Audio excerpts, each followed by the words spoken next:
Hello दोस्तों, ये कहानी शुरू होने से पहले अगर आपने हमारे चैनल को सब्सक्राइब नहीं किया है तो जल्दी से सब्सक्राइब करके बेल आइकॉन दबा दीजिए क्योंकि हम आते हैं हर बार एक नई सुपर मज़ेदार कहानी के साथ। गुंजन ने घर आकर चिंटू को सारी बात बताई। गुंजन तो खुश थी बट चिंटू उदास था। हरगिज नहीं। तुम मुझे और माँ को छोड़कर जर्मनी कैसे चली जाओगी? पर चिंटू ऑन साइट में काम करना मेरा ड्रीम है। गुंजन, तुम ही बताओ, मैं तुमसे क्या कहूँ? तुम मेरी जगह होती तो क्या करती? बोलो। हाँ चिंटू, मैं समझ सकती हूँ बट मुझे इतना अच्छा ऑफर मिला था जर्मनी में रहकर काम करने का और मैं इसे गंवाना नहीं चाहती। ये मेरे करियर के लिए ये प्लस पॉइंट है। सुनिए, खाना लग गया है, जल्दी आइए ना, ठंडा हो जाएगा।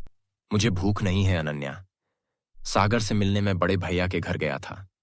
भाभी ने खाने को बोला तो मैंने पेट भर के खा लिया। बड़े दिनों के बाद मैंने शांति से खाना खाया। तुम्हें तो पता है बड़ी भाभी कितना स्वादिष्ट खाना बनाती हैं।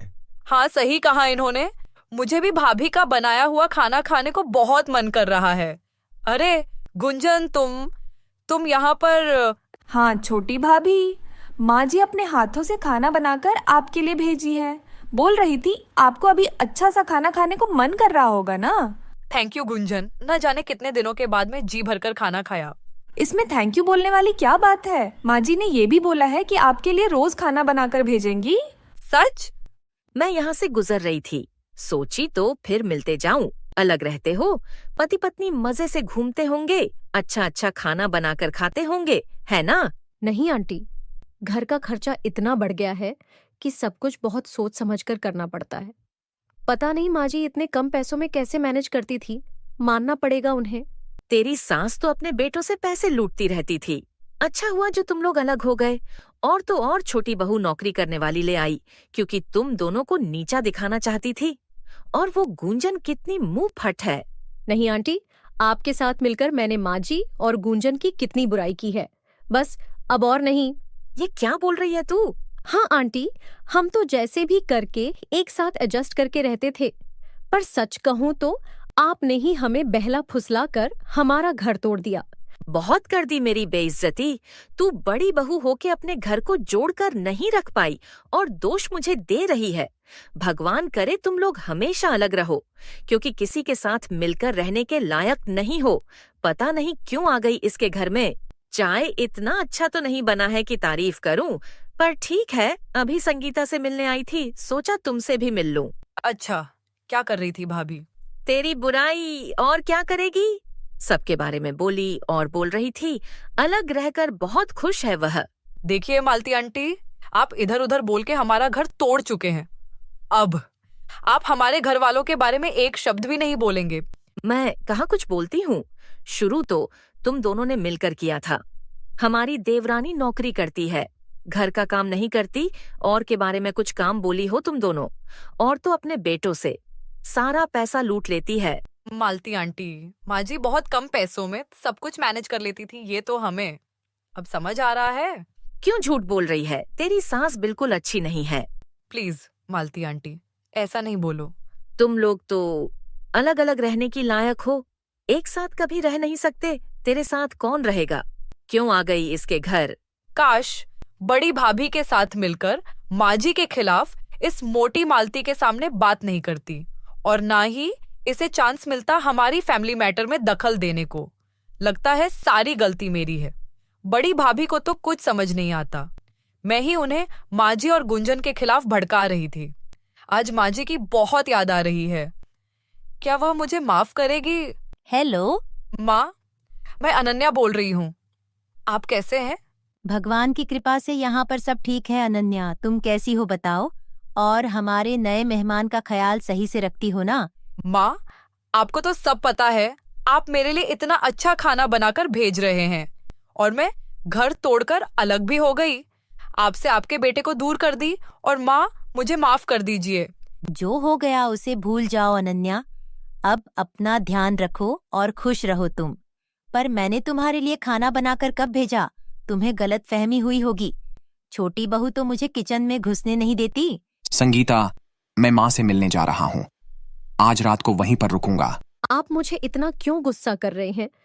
सागर को जानबूझकर मैंने थोड़ी गिराया था, वह तो खेलते खेलते गिर गया।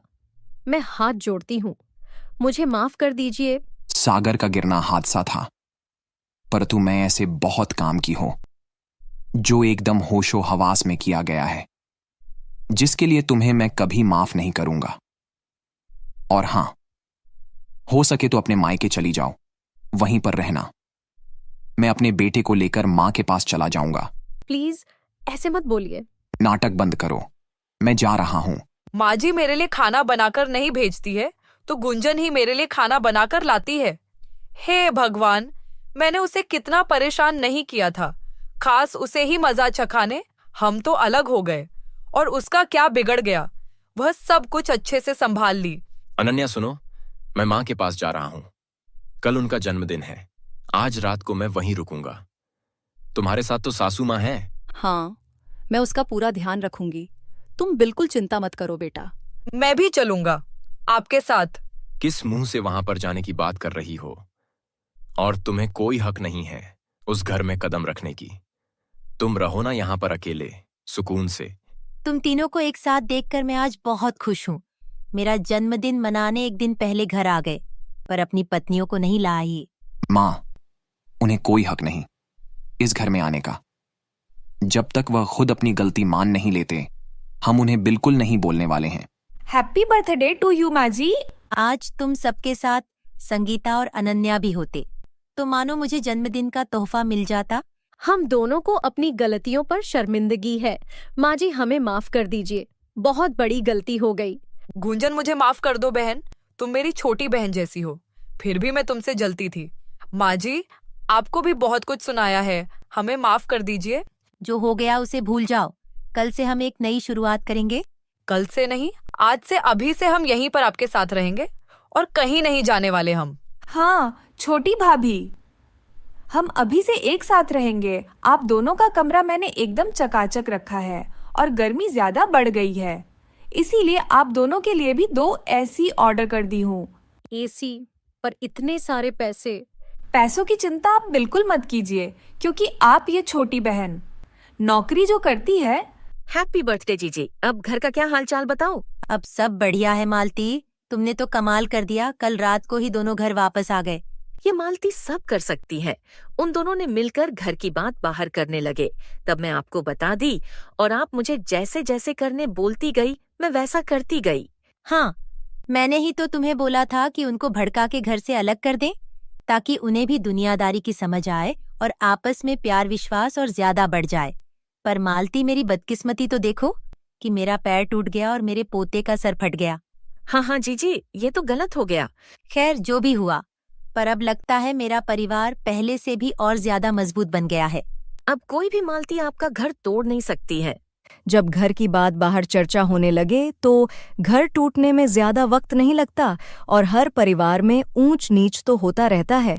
इसीलिए समस्या को बढ़ाने के बदले अगर सब आपस में बात करके उसका समाधान निकालने तो घर घर नहीं मंदिर बन जाता है।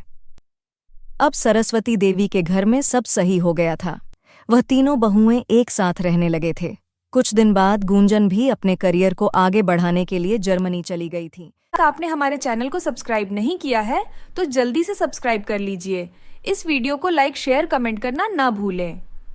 फिर मिलेंगे अगले एपिसोड के साथ।